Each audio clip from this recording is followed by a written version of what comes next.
No livro Brasil em Perigo, do Enéas Ferreira Carneiro, ele descreve a destruição de um Estado-nação em 10 passos. E é essa parte do livro que eu quero trazer aqui hoje. Então, senta aí, pega a pipoca, que lá vem uma mini leitura. Primeiro, provoca-se um descrédito de tudo que é nacional justo à população. Faz que tudo funcione mal, até mesmo por falta de investimento ou entregando ao inimigo o poder de investir. Vão se deteriorando as comunicações, o transporte, o fornecimento de energia e etc. E usam todos esses artifícios possíveis para dar a impressão que o único caminho é a privatização. Começa aí o processo de deteriorização do Estado. Justificam a redução drástica nas verbas para os serviços públicos, dizendo que não há recurso. A imprensa repete todos os dias que não há recurso. Todo mundo repete que não há recurso. Mas já demonstramos que há recursos de sobra e que são desviados criminosamente de um modo artificial para pagar juros da dívida interna. Segundo, reduzem-se progressivamente os salários dos médicos, professores e da maioria dos profissionais, os funcionários públicos, que trabalham diretamente com o povo, criando neles uma falta de entusiasmo com o seu trabalho e, com isso, fragarosamente a qualidade de serviços prestados à população, deteriorando-se os serviços básicos de educação e saúde, que são fundamentais para a existência de qualquer nação. E terceiro, provoca-se a perca da autoestima dos meios de comunicação, que só divulgam o que não presta. Exemplos de corrupção de funcionários públicos, negociatas, golpes contra o Estado e etc. Institucionaliza-se o deboche, o desrespeito à pessoa humana. Os mais velhos, a família, a igreja, os princípios cristãos, cultiva-se uma verdadeira inversão de todos os valores da humanidade, que levou milênios para construir. Destrói-se tudo que se faz sobre a fachada do modernismo. Quarto, promove-se uma propaganda gigantesca a favor das desmoralizações das Forças Armadas, que são o braço armado do povo. Em vez de serem fortalecidas, são deixadas à míngua, sem recursos materiais, os militares com baixíssimos salários, isso tudo visando ao seu aniquilamento total. Promove-se um verdadeiro genocídio de forma...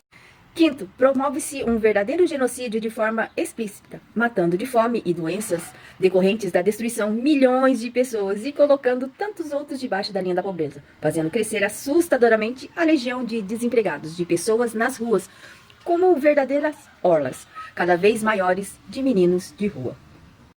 Sexto, pratica-se um controle de natalidade desumano, esterilizando moças pobres em pleno período de atividade produtiva, diminuindo com isso o número de brasileiros que poderiam lutar pela sua pátria, com a desculpa esfarrapada de que diminuirá o número de meninos de rua. Sétimo, destrói-se pouco a pouco a noção de patriotismo. Desvaloriza-se o hino nacional, o uso da bandeira e tudo aquilo que se representa um sentimento de amor à pátria. Os meios de comunicação propositadamente vão jogando na lama a língua pátria. Como a língua é o maior patrimônio de um povo, desrespeitá-la é desrespeitar a própria nacionalidade.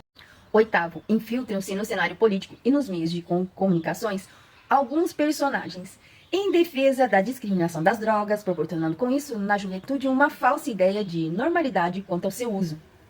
Nono, lança-se aos cidadãos um contra o outro. Classe contra classe, patrão contra empregado. E cria-se assim um descontentamento geral, fazendo crescer a desconfiança e o ódio entre as pessoas, desaparecendo com isso a harmonia social. Décimo, desvalorizam-se passo a passo as formas de trabalho produtivo e estimulam-se todos os tipos de especulações, levantando progressivamente a nação à ruína. E que nada mais é que o culto do bezerro de ouro. E a conclusão seria: com a nação esfacelada, ninguém mais acreditando no trabalho, no governo, na família, na igreja e em coisa alguma, tudo destruída.